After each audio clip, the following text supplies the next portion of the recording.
CNN. A cap on mortgage interest deductions proposed in the tax reform bill unveiled Thursday seemed like the one thing Republicans and Democrats could agree on. Robert Reich, who was Housing and Urban Development Secretary during the Clinton administration, has said the current deduction is not fair and we ought to limit it, which is exactly what the new GOP plan does.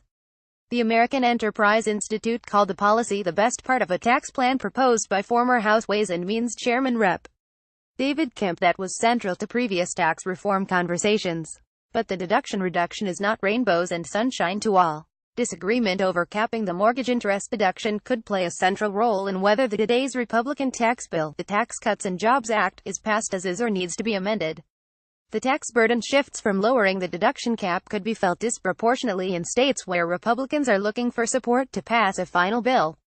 Prominent real estate agent and home builder trade groups are rankled and have come out with strong statements criticizing the bill. Home builder stocks were falling Thursday in response. Currently, Americans can deduct interest payments on their first $1 million of debt.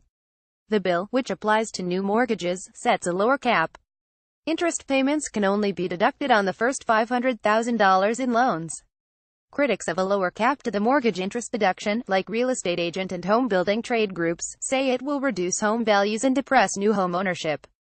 Supporters of the lower cap push back that these deductions effectively subsidize bigger or more expensive homes in upscale markets. Analysts have pointed out that these debates may not matter nearly as much as they might have in past tax reform debates, like Kemp's 2014 bill. Other changes in the bill released Thursday, such as doubling the standardized deduction most families can take and elimination of other deductions, could greatly lower the number of people who take the mortgage deduction and reduce its value. Instead, they estimate, many more tax filers will take that standard deduction, which increases under the proposal from $6,350 today to $12,000. An earlier analysis of the framework released in September that laid the groundwork for today's bill made by the Tax Policy Center found that only 4% of households would claim the mortgage interest deduction, down from 21% under current law. The House GOP proposal keeps a $10,000 deduction on property taxes. In a statement, the National Association of Realtors said today's proposal appears to put home values and middle-class homeowners at risk. The National Association of Home Builders made a similar statement, saying the change strips the tax code of its most vital homeownership tax benefit. Homebuilder stocks fell over 2% on Thursday's news.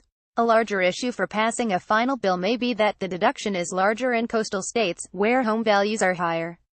Jared Walczak, a senior policy analyst at the Tax Foundation, said that those who will be affected by the mortgage deduction change will likely reside in high-income states, and particularly coastal states.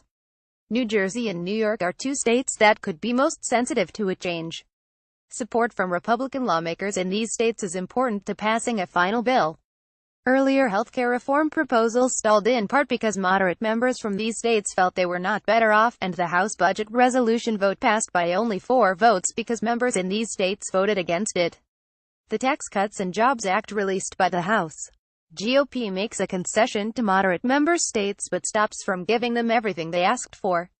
Members from these states wanted to restore the state and local tax deduction SALT in its entirety. That cut is removed from today's bill. As compromise, today's bill restores an itemized property tax deduction for up to $10,000 in taxes. Just 6 states, California, New York, New Jersey, Texas, Illinois, and Florida, claim more than 50% of that property tax deduction.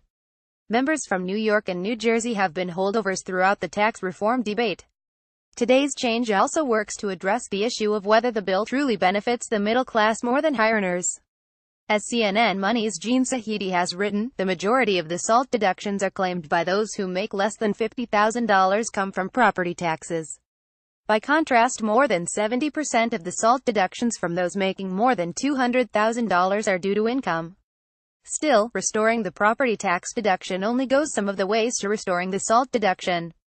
Earlier analyses have found that the property tax deduction accounts for approximately 1/3 of all state and local tax deductions.